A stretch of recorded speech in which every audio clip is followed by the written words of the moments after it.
মাননীয় প্রধানমন্ত্রী তার ভাষণে যেভাবে ঋষি বঙ্কিমচন্দ্র চট্টোপাধ্যায়কে বঙ্কিম দা বললেন, মনে হলো বোধহয় চায়ের আড্ডায় বসে তিনি বঙ্কিমচন্দ্র চট্টোপাধ্যায়ের সঙ্গে আলাপ আলোচনা করছে। বাংলা এটা ভালোভাবে নিচ্ছে না, বাঙালি এটা ভালোভাবে নিচ্ছে না।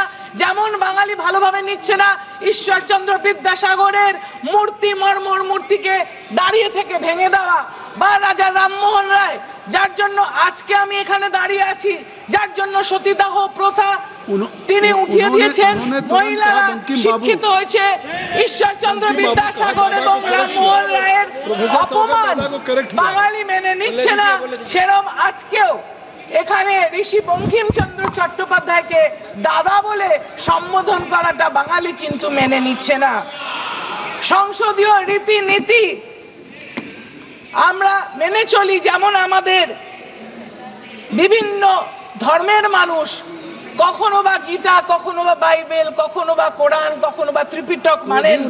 আমরা সংসদীয় রীতিনীতিতে আমাদের যে এই সংবিধান, এই সংবিধানকে মনে করি আমাদের সর্বোপরি সর্বোচ্চ আমাদেরকে পথ দেখানোর, সেটা কিন্তু সম্পূর্ণভাবে লঙ্ঘিত হচ্ছে। আজকে বাঙালি বলছে বিচার চাই, আমরা বিচার চাই বাংলার এই অপমানের, আমরা বিচার চাই সংবিধানের এই অপমানের। বাংলা কিন্তু গর্জন করতে জানে, স্বাধীনতা সংগ্রামে গর্জন প্রতিটি কিন্তু বাঙালির কণ্ঠে এসেছে। জয় হিন্দ নেতাজি সুভাষচন্দ্র বসুর কণ্ঠে, আমাদের জাতীয় সঙ্গীত জনগণ মন অধিনায়ক, সেটাও কিন্তু বিশ্বকবি রবীন্দ্রনাথের, যেটাকে অপমান করেছেন ওনাদের সাংসদ বিশ্বেশ হেগড়ে টার্গে। এবং আমরা কিন্তু বাঙালির দেশাত্মবোধ সবার উপরে বলে মনে করি। সেই বাঙালিকে যেভাবে অপমান করা হচ্ছে, সেটা আমরা কিন্তু বাংলার মানুষ মেনে নিচ্ছি না। ঋষি অরবিন্দ তিনি বঙ্কিমচন্দ্র চট্টোপাধ্যায়ের ঋষি উপাধিটা দিয়েছিলেন।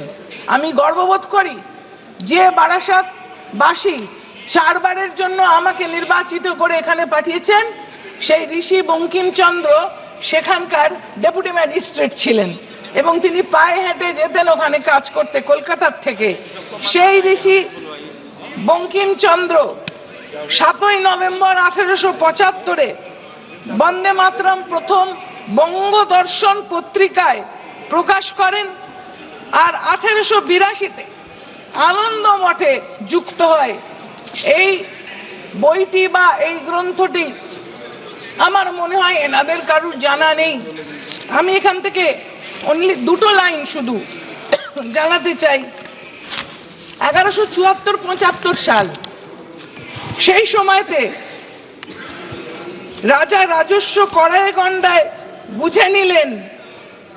1175 সালে বৃষ্টি হয় নাই, ফসল ভালো হয় নাই, চাল মহার্ঘ হইল, দরিদ্ররা এক সন্ধ্যা আহার করিল এবং লোকে প্রথমে ভিক্ষা করিতে আরম্ভ করিল, তারপরে কে ভিক্ষা দেয় উপবাস করিতে আরম্ভ করিল, রোগাক্রান্ত হইল, গরু বেচিল, লাঙল জোয়াল বীজ ধান খাইয়া ফেলিল, রোগ সময় পাইল, জ্বর, ওলা উঠা, ক্ষয়, বসন্ত।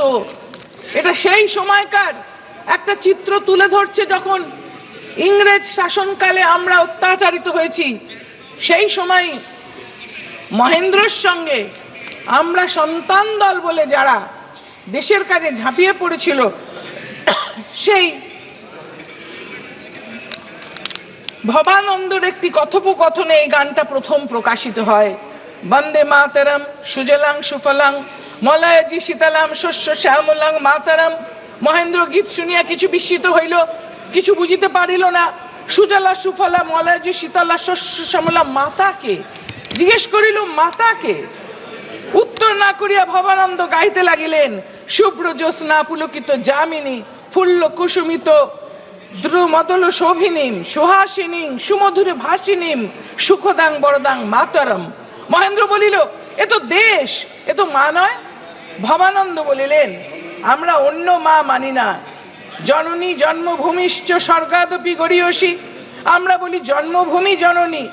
আমাদের মা নাই, বাপ নাই, ভাই নাই, বন্ধু নাই, স্ত্রী নাই, পুত্র নাই, ঘর নাই, বাড়ি নাই, আমাদের কাছে কেবল সেই সুজলা সুফলা মলয় যে সমীর শীতলা শস্য শ্যামলা মা দেশ, যেখানে আমরা দেশ ও মাতৃকাকে মা বলে উদ্বোধন করি। এবিপি আনন্দ, এগিয়ে থাকে, এগিয়ে রাখে।